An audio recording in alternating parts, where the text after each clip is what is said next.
Quelle armée pour la Côte d'Ivoire nouvelle? L'atelier de Grand Bassam a fait ses recommandations. 11 000 éléments issus des ex-FAFN et des FRC vont intégrer l'armée nouvelle. Thomas Nguessambi.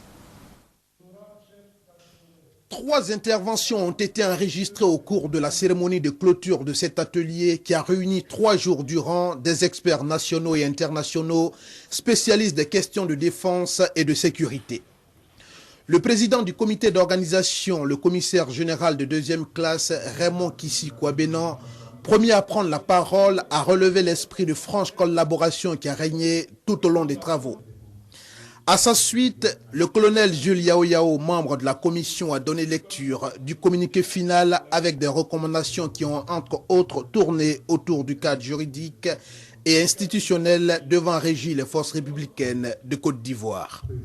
L'atelier a également fait des propositions allant dans le sens de la formation, de la mise en place des moyens généraux et de la redynamisation de la coopération militaire avec les pays amis. Sur le volet ressources humaines, l'on retiendra que les participants ont adopté l'intégration de 11 000 éléments, dont 8 700 issus des ex-FAFN, conformément à l'accord politique de Ouagadougou, et 2300 éléments associés au FRC. En saluant l'esprit de fraternité qui a prévalu au cours des échanges, le ministre Paul Kofi Kofi s'est réjoui de voir ceux qui hier se regardaient en chien de faïence s'asseoir aujourd'hui autour d'une même table pour réfléchir sur l'armée nouvelle de Côte d'Ivoire. Au nom du président de la République, Alassane Dramane Ouattara, et du Premier ministre, ministre de la Défense, Guillaume Kibafori Soro, Paul Kofi Kofi a félicité les participants pour la qualité du travail abattu en si peu de temps et donné l'assurance que le gouvernement de Côte d'Ivoire fera sa part. Pour rendre formel les FRC, il y a un certain nombre de textes, un certain nombre de dispositifs institutionnels qui doivent être pris.